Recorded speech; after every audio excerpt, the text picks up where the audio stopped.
On the evening of October the 4th, 1930, the largest airship in the world set out on her maiden voyage to India. Among her passengers were the Secretary of State for Air and the Director of Civil Aviation. This flight was to change the entire course of British air travel.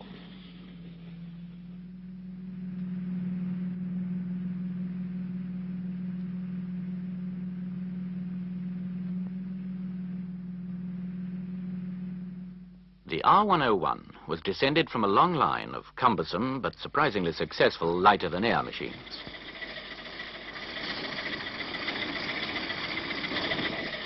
It was the Germans who first showed the practical possibilities of airship flight. One German in particular, Count Zeppelin, proved their use in war and then developed them as luxurious passenger transport. The airships named after Zeppelin eventually flew around the world, and passengers enjoyed a combination of speed and luxury which no other transport could offer.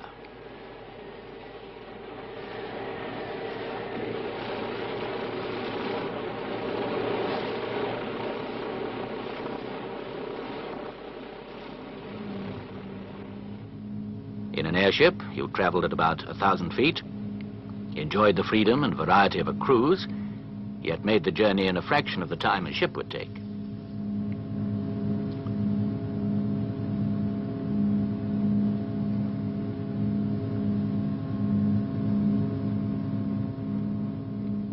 To a country like Britain, in the days before aeroplanes showed any sign of being able to provide long-distance passenger transport, the attractions of the airship were obvious.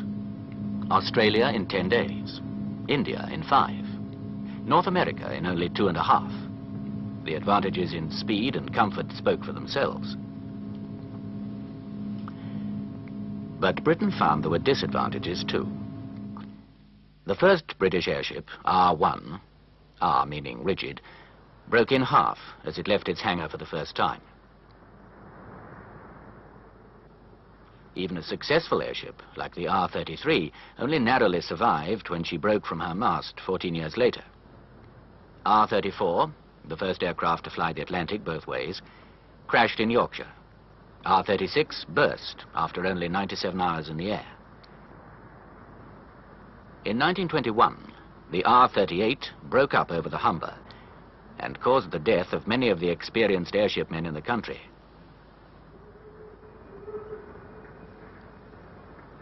Nevertheless, in 1924, it was announced that 2 enormous new airships would be built.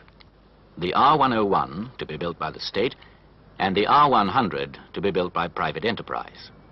The state ship, R101, was destined for the India route, a flight which would test any airship to the limit. Behind the scheme was the country's first short-lived Labour government. Ramsay MacDonald chose as his air minister an ex-soldier with an intense enthusiasm for airships, Christopher Birdwood Thompson. Thompson was an unusual man to find in the Labour government. An army officer turned diplomat, he had to be brought into the cabinet via the House of Lords.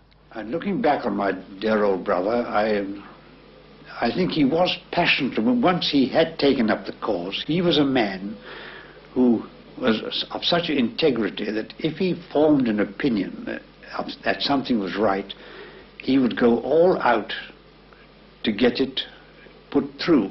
He would see it through regardless of the consequences to himself. And I also felt that he was a man who had ambitions, and that he wanted to get into some sort of position from where he could govern and influence events.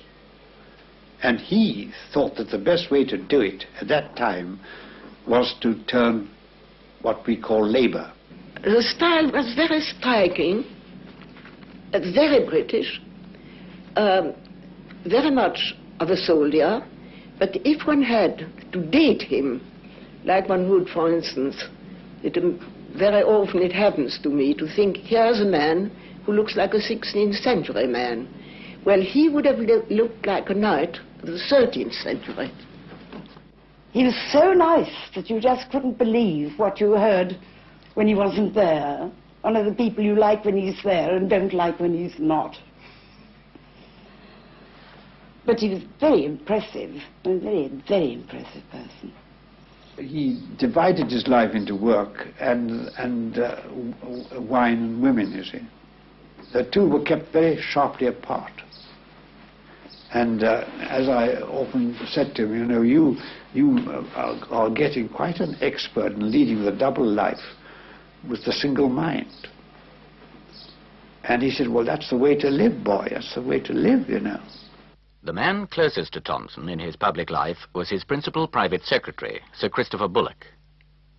I never knew why, but from the very first, without neglecting the other sides of aviation, whether military or civil, he took a passionate interest in airships, which of course was evidenced by his taking the title Lord Thomson of Cardington. It was at Cardington, near Bedford, that the state ship R101 was to be built. The Royal Airship Works assembled two enormous sheds, then the largest buildings in the world. One would eventually house the R100. In the other, Lord Thomson's great white hope, the R101, was to take shape. It's difficult now to imagine the sheer size of an airship. The R101 was 777 feet long, twice the length of a football pitch. The man chosen to design the ship was Colonel Vincent Richmond. He had never designed an airship before. One of his senior colleagues in charge of engine development was Wing Commander Cave Brown Cave. He hadn't the experience, and therefore it was very difficult for him to undertake the duties of designer of a new ship like this in the absence of that experience. Also, he was of a temperament which found it very difficult to admit he'd ever been wrong. And therefore he was reluctant to change anything which had been done when it was found to be giving trouble. That was a very serious handicap. But Richmond surrounded himself with a very strong design team. His chief associate, Michael Rope, is remembered as the most outstanding member. As for the bosses, Rope was the man we came most in contact with, but of course Richmond was always in the background. Rope was the most remarkable man. Looking back over a long experience now in engineering, there's no doubt in my mind that he was the most distinguished engineer I ever had the fortune to come in contact with. He really was a designer of genius. Like previous rigid airships, the R101 had a rubber and fabric cover stretched over a metal framework. Inside this structure were the huge gas bags, made from the guts of oxen. They contained highly inflammable hydrogen gas, making the ship lighter than air.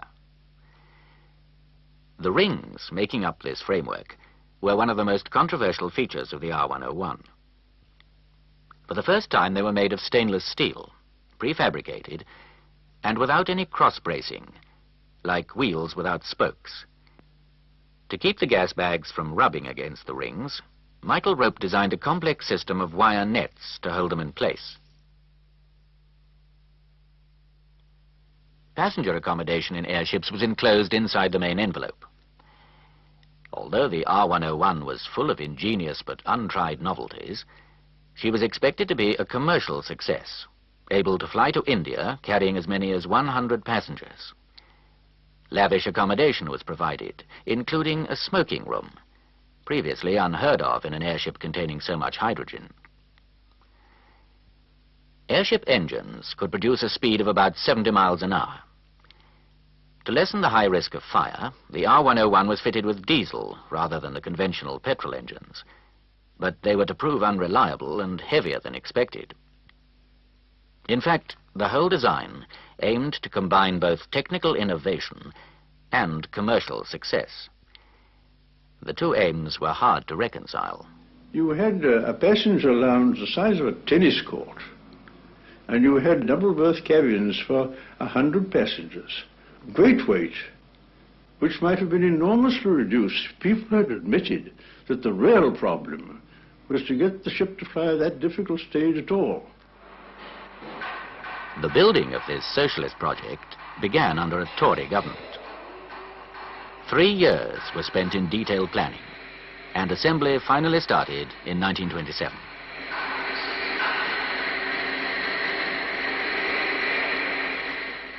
During the long construction period, one vital element was missing from the British airship program. While the most ambitious airship to date was being prepared, there were no other airships in existence to give the crews further flying experience. Flight Lieutenant Bird Irwin had captained the last one, R-33, until it was taken out of service in 1926. It was Irwin who was given command of the R-101. His wife remembers the occasion. When Bird heard that he was probably going to be made captain of the R-101, he was given the chance of choosing his officers and crew. And his first choice was for his very old friend, Atherstone, even though the latter was in Australia, I believe, at the time. Yes, we were in Australia, and when the officials in England sent for him to come back, we danced with joy. We were thrilled at the thought of coming back to the homeland, and it seemed to be a wonderful future for airships. And he was very proud to get the chance to be in one. The chief officers were Major Scott, who was Director of Airship Flying, the Captain, Bird Irwin, Flying Officer Steff, and Lieutenant Commander Atherstone. From the day the crew began to prepare the ship for its trials, Atherstone kept a detailed diary.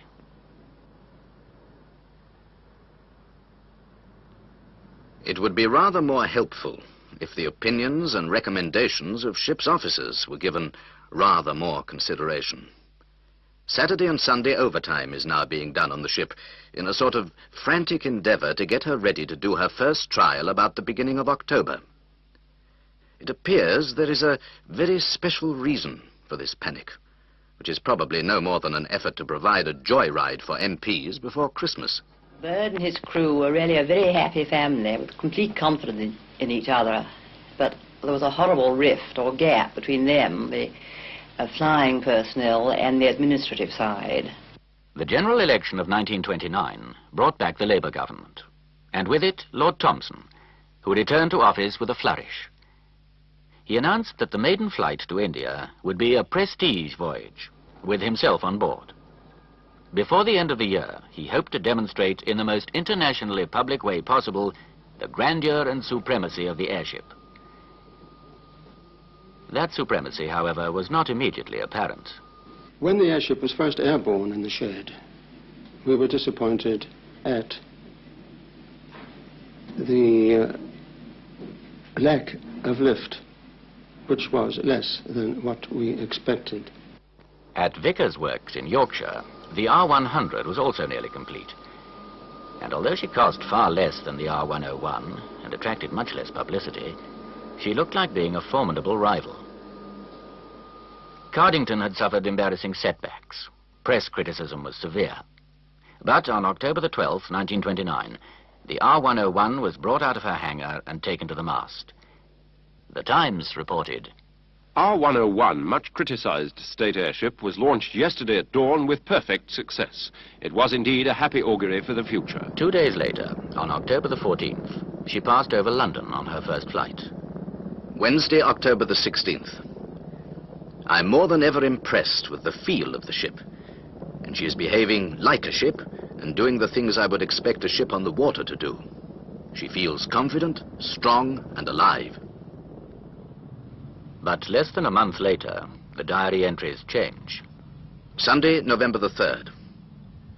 The so-called speed trials had been rather a fiasco, as the engines would not run for more than 10 minutes at a time without packing up. Unfortunately, we weren't able to complete the trials because we had successive engine failures, not strictly in the engine itself, but in the pipelines.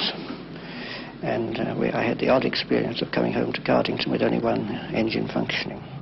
Further friction between those responsible for flying the R101 and the Air Ministry was caused by endless visiting to the ship. The ship really hasn't got the lift to do this kind of stunt. And it's damned unfair of the Air Ministry to lurk us in this way.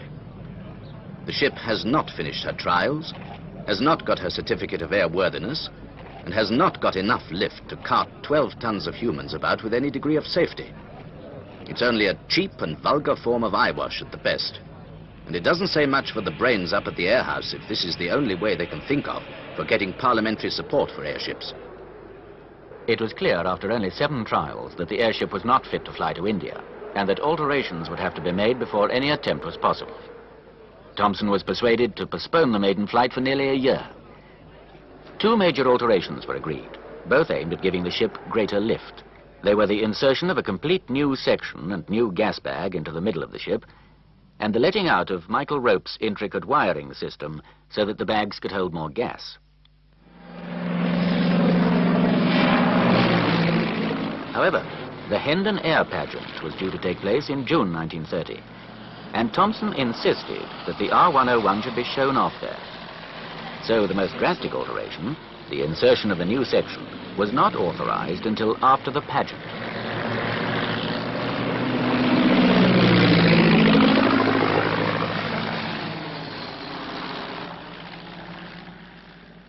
Captain George Meagher was first officer on the Hendon flight. The weather became very bumpy, and Houghton, who was on the elevator control, had great difficulty in maintaining height. He was sweating profusely. In fact, as Mr. Gerrish said, he's sweating blood. The ship got into a long nosedive, and he would bring her up to height, level out, and down she would go again. After the pageant, work on the ship was still suspended. She was due to leave for India in only 3 months, but permission to insert the new bay was still withheld.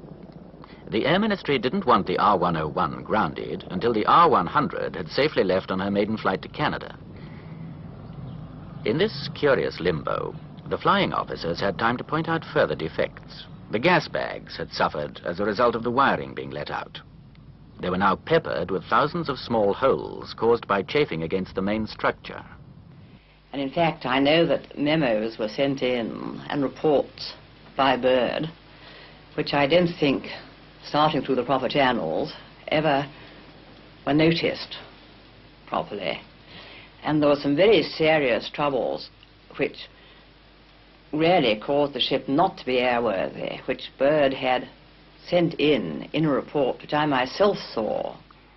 Irwin, as captain of the airship, could send his complaints to any of 3 people: the designer of the ship, Richmond; the man in charge of airship flying, Scott; or Colmore, the man responsible for the whole project. McWade, the inspector responsible for the airworthiness of the ship, felt so strongly that he wrote over the heads of his superiors direct to the Air Ministry. Like Irwin, he complained about the gas bags. Until this matter is seriously taken in hand and remedied, I cannot recommend to you the extension of the present permit to fly or the issue of any further permit or certificate. That letter was never shown to the Air Member.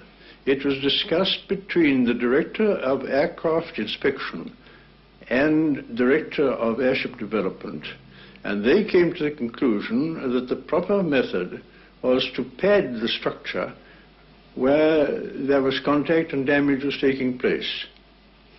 They therefore wrote a letter to McQuaid saying, "You will agree that we cannot alter the structure at the present juncture, and the only proper action is to pad. It will therefore be your duty to see that padding is done at all the necessary places in a proper manner. Remember, the number of places where this was taking place was thousands." Thomson effectively prevented any further action by insisting on starting for India at the beginning of October. McWade's report was smothered. I suppose the flying staff will again be called upon to save the faces of the heads by taking over the ship in a semi-ready and nearly totally unairworthy condition.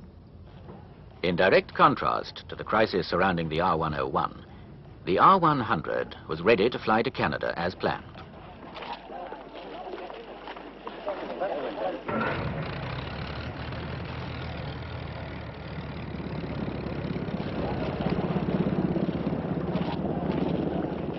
In the eyes of the government, the success of the private enterprise ship made it imperative that the state ship should be even more successful.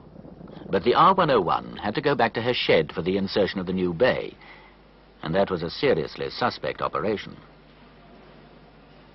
In the first place, I was horrified by the idea that a new bay had to be put into the airship, because we had done an enormous amount of work and got an airworthiness certificate to fly, and we were in process of proving our work by actual measurements of strains on the airship itself.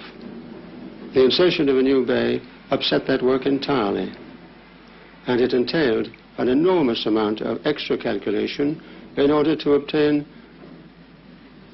a permit to fly with the extra bay.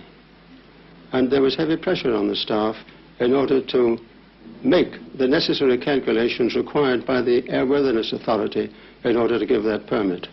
The original shape of R101 followed an exact mathematical curve. This was a curve which I had produced.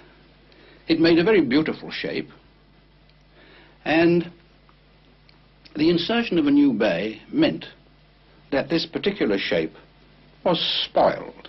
So this addition of a new cylindrical length must have altered the ship. In fact, it was not. The ship that flew was not the ship that we designed in any, however you look at it.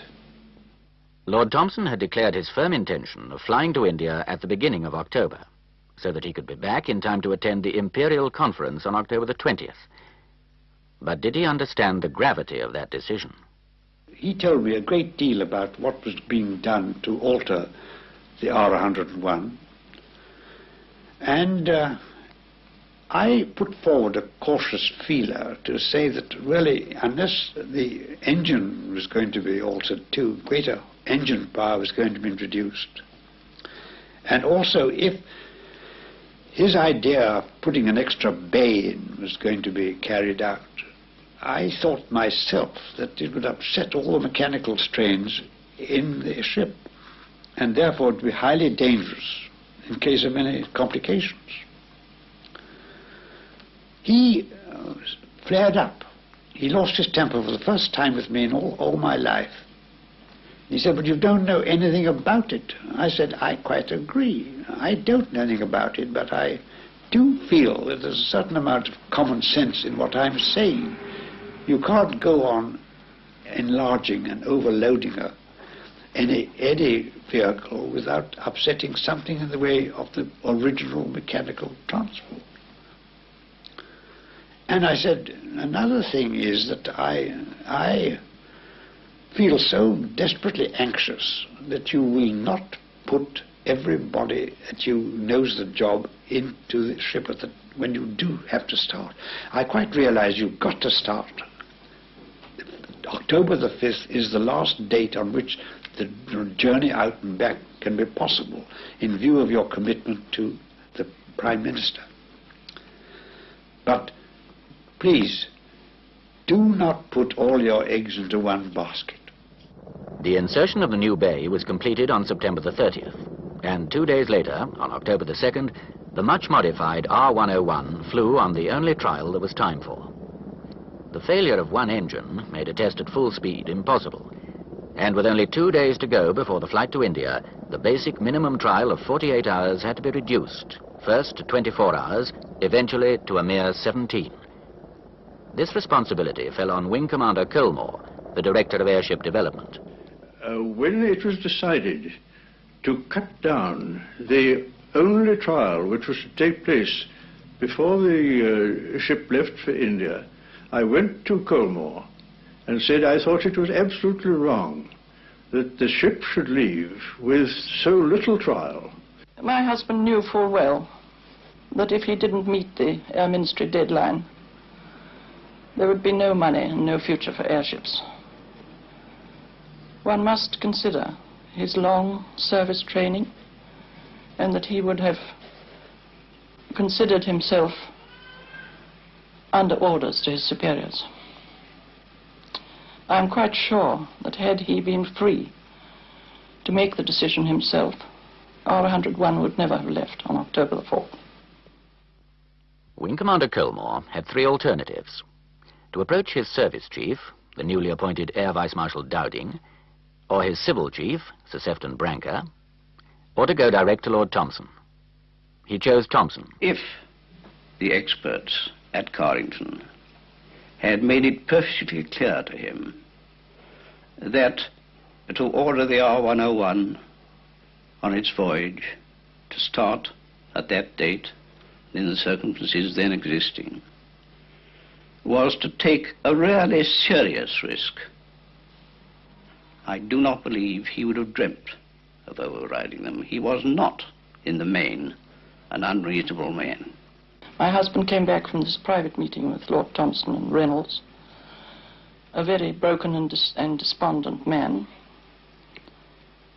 Lord Thomson, all his objections were overruled, and Lord Thomson still insisted on his date. He told me about the interview, and his last remark was, "I've done my damnedest. If anything should happen, it's a good thing that Reynolds has taken the whole conversation down in shorthand. I'm in the clear." Later, however, Thomson was quoted as saying, "You must not allow my natural impatience or anxiety to start to influence you in any way. You must use your considered judgment." Colmore then asked Sir Sefton Branker to take up the case. Oliver Villers describes what followed in Branker's own words. He said we had done both wholly round. I told him all the defects, she wasn't fit to fly, she hadn't done her tests, and she ought not to go, it was up to him to stop her. He got up, he looked at me, he said, "All right, Branker, if you want to turn yellow, don't go, there are many people who want to take your place." And I stood up and I said, "How dare you say I don't want to go? All I said, she's not fit to go." And I went out and I slammed the door. Sefton Branker's department issued the R101's Certificate of Airworthiness, although Branker must have realized in the end that the document was worthless. On the eve of departure, he dined with friends. But there was no gaiety at the party. We were all a bit sad. They were very unhappy about the R101. Seems a terrible thing that nobody had the power, or shall I say the guts, to stand out and say, this is bound to be a disaster.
Cardington, October the 4th, 1930.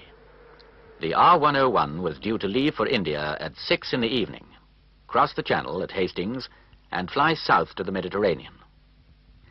The ship was scheduled to refuel at Ismailia, but on the maiden voyage, a state dinner was to be held on board. This allowed less time for refueling, so the R101 left Cardington carrying an extra 9 tons of fuel, which would not be needed until the second leg from Ismailia to Karachi. As the luggage and stores went aboard, weight was further increased by a huge carpet for the dinner guests to walk on, and crates of champagne to celebrate the flight. This was the moment for which Lord Thomson had waited 6 years.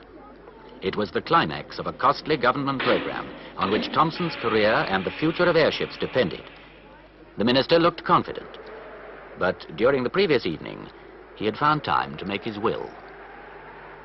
Everybody is rather keyed up now, as we all feel that the future of airships very largely depends on what sort of show we put up. There are very many unknown factors, and I feel that that thing called luck will figure rather conspicuously in our flight. Let's hope for good luck and do our best. I remember my husband coming home on Thursday and saying that they had to go on Saturday, but I said, you can't possibly do that.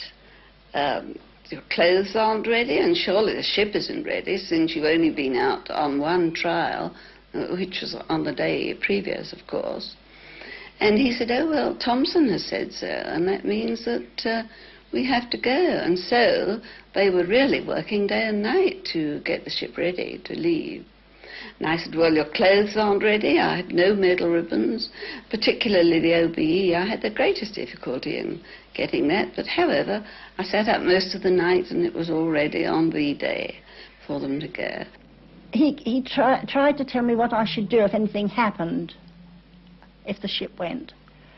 Not in so many words, but that was the impression I got. And he sighed as he went out. And then I saw him sometime later. This was out of the flat. Sometime later I saw him again, and he tried to make a little joke, and he and Johnny did a dance as they went down the drive from their house. I was staying the night over with Mrs. Johnny. And they just went off and tried to do this little step, but there was no heart in it. And he never would allow any fuss. And this particular night, we had nobody to see after the baby, and I thought I couldn't go to see the ship off. But he said she could come. It was the first time he'd ever allowed the baby to come as far as the mast to see the ship go. The baby cried and cried and cried. That was the first time she'd cried. She was a happy little soul, but I don't know if she sensed anything. It was a nasty, cold, windy night. And it got worse and worse as the time of departure arrived. He came down, Bird came down the mast and said goodbye to me. I remember as he went back through the gloom, he turned and saluted and smiled at me. And that was the last time I ever expected to see him again. There was great difficulty in getting the airship off the tower, and in my view it only just staggered into the air.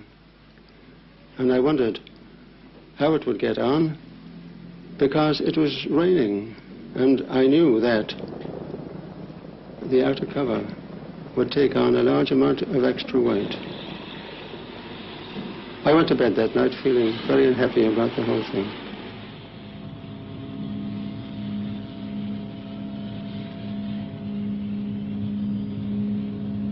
We knew the ship was heavy. We knew that from the first. But we thought after we get away, burn fuel, we'll get lighter, and we're going to a warmer country where we should be lighter still. And nobody seemed to bother about the well, nobody thought that if it came down, it would catch fire. That was the chief thing, you see. And I'd been at the War Office on duty that Saturday morning. I came back with a blinding headache, and I lay down on my bed in Essex. And a letter was handed to me from him, written in haste. And I thought a certain feeling of desperation and of doubt. And I kicked myself as I lay in bed there and I read the letter. Perhaps I had infected him with my own fears, and perhaps those fears might have been entirely groundless. And then as I lay there in my bed, my younger daughter came up about 7 o'clock and said, "How are you getting on?" I said, "Not too good." And I had a lovely view of a wheat field sloping away from us and then ending abruptly in a little sort of cliff. And on the other side of just above the edge of the wheat field was a hayrick on fire, exactly the shape of an airship. And I said, "Look, my beauty, look. Bad omen." During the time we were flying, I was on duty until from 8 till 11, and during that time we went off the English coast and were flying over the water, and I looked out of the car and we seemed to be flying very low because even though it was pitch dark I could see the white tops of waves breaking. To Cardington from R101. After an excellent supper, our distinguished passengers smoked a final cigar and, having sighted the French coast, have now gone to bed to rest after the excitement of their leave-taking. All essential services are functioning satisfactorily. I went off duty at 11 o'clock, returned to the crew's quarters and lay on the bunk, and where I lay I could see through an open hatchway, one of the main biggest gas bag just after the crew's quarters. And what struck me was that I'd never noticed before that the ship's frame seemed to be rolling around the gas bag. The gas bag was stationary and the frame seemed to be rolling slightly around the bag. I put this down to the fact that this was the first time we'd flown with 5 engines going full speed ahead. At 2 o'clock in the morning, I was due to come off watch. And I looked at my watch and found it was gone some minutes past, and actually I think it was about 4 minutes when Joe came down. I found out that he'd overslept. Well, he came down, as I said, about 4 minutes past 2, and I was finding out that we'd had a bit of difficulty with the oil pressure, but not to worry, because the gauge was showing actually less pressure than we were getting. And before he got into the spot where the engineer stood, he looked out the door and he said, "Look out there, we're passing a church." I said, "Don't be a damn fool, we don't pass churches, we go over them." And he said, "Well, look." And I looked out the door and I could just see this steeple sticking up in the air. I thought, well, we must be very low. I was awakened with this dip. She went into a nosedive or a dip position. And then I thought it a very severe dip. In fact, the thought went through my mind, when we began to come out of it, we'll pay for that in a minute.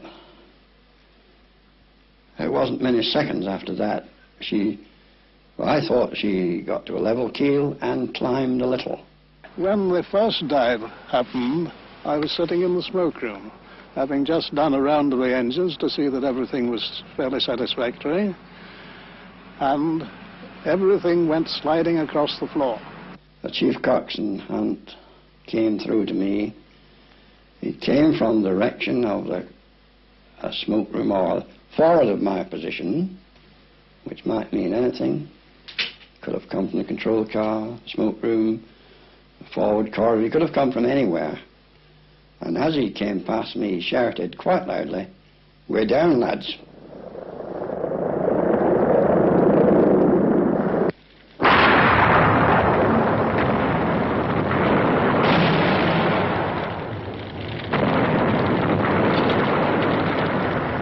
Well, I looked at Joe and I said, "This is it." And we could hear these flames roaring overhead, the gas burning. And just at that moment, water started trickling through the top of the car. Well, we both stood very close together and stood in this water and let the main flames pass us. We shook hands and said goodbye, because we'd always been good friends, Joe and I. And then I suddenly said to him, we can get out of this. He said, if we go out there, we'll be burnt to death. I said, yes, well, we probably will if we stop here, so let's get out. He said, don't be in too much of a hurry. We'll let the flames die down a bit. Well, we found some cleaning rag, and this water was laying in the bottom of the car. We dipped these rags into that, wrapped our faces and hands up, and climbed out over the side of the car, through the burning girders, and went clear. The ship was down in a field near Beauvais, 216 miles from Cardington, and more than 4,000 miles from Karachi. I'd left Paris about 12 o'clock, and I'd got to the road along there just about 2 o'clock in the morning in my little car. It was terrible weather. I suddenly heard a most frightful noise up in the sky. I wondered what on earth it was, and I pulled the car up more around this way, and I opened the roof. I had a sliding roof in the car, and I heard what sounded like diesel engines in the air, and I couldn't think what on earth it was. And suddenly there was an appalling crash and a great explosion, and I saw sheets of flame shooting up into the air. I suddenly realized that this was an airship that was alight. And just as I watched it, a man came out from the flames. His hair was on fire, and he'd got his sleeve was on fire as well. He came running towards us, and I tried to catch him with one of these Frenchmen, and he wanted to go back into this airship, this burning airship, because he said there are men in there burning to death. There were 54 men on board. Only 6 survived. The R101 burnt to a total loss in 10 minutes. Lord Thompson, Sir Sefton Branker, Colmore, Richmond, Irwin, Atherston and Rope were all among the dead.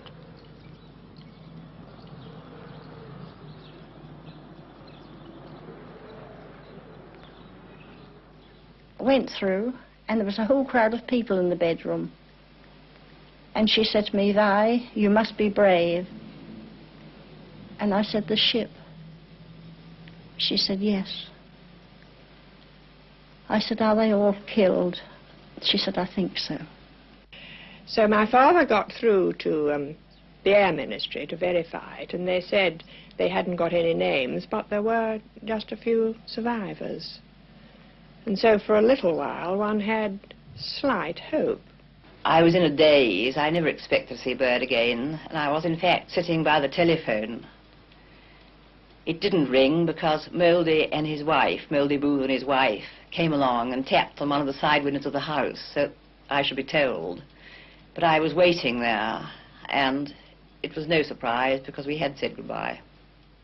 On the Monday morning, as usual, I went to the War Office to do my usual stint, and I'd been there about 10 minutes when the telephone rang and I was asked to go over to Downing Street.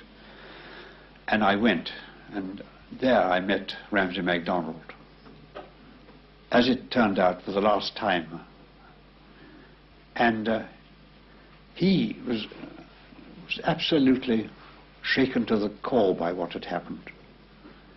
He was a man to whom I'd taken no particular liking or respect, but that particular morning my heart went out to him because he was so really deeply sincere in his grief for my brother's loss. And I felt all the time he was wondering, what shall I do without him now? He was somebody. And I thought of the lines in Macbeth when King Duncan is told of the treason of the Thane of Cawdor. He said, he was a gentleman on whom I built an absolute trust.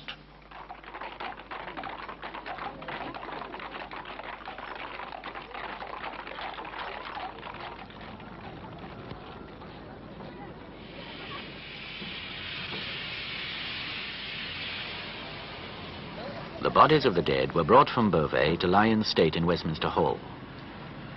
To the men who died in the R101, the people of London paid the only tribute they could. All that the government could do was to provide a state funeral and a public inquiry. When at the memorial service in St. Paul's, I remember crying because I thought, well, what a waste of life this is. How unnecessary, really. How a little care wouldn't have prevented it all. It might have held back the idea of air transport to India or elsewhere, but wouldn't that have been preferable to this?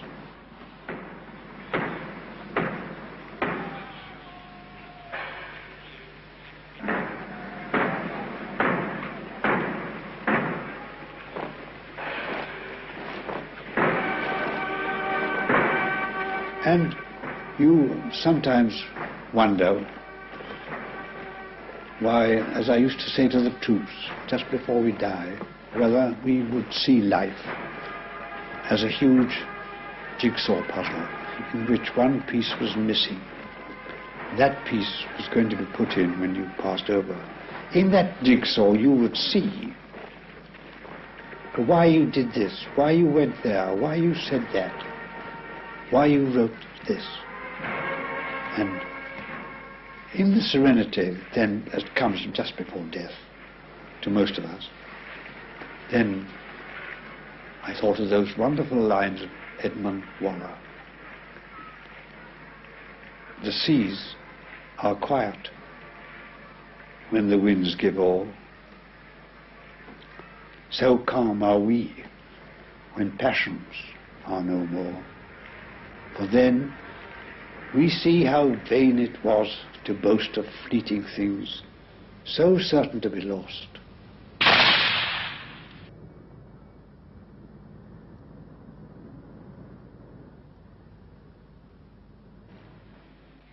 A public inquiry was set up to investigate the loss of the R101.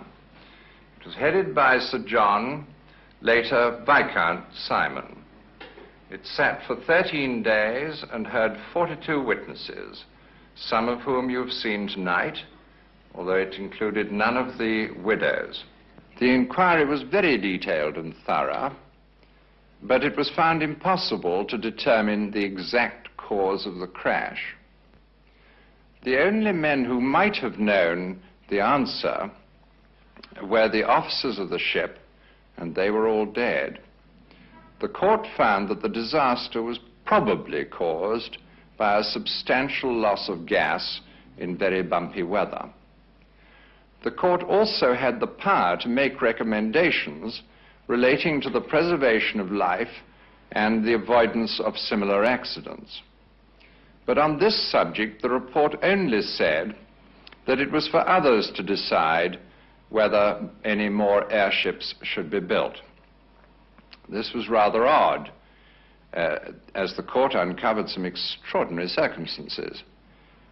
For instance, it made the point that the single test flight of only 17 hours in near-perfect conditions was completely inadequate as a trial for such a major voyage. Furthermore, the court revealed that the certificate of airworthiness was granted and the flight begun before the technical report on its airworthiness was received from the independent consultants.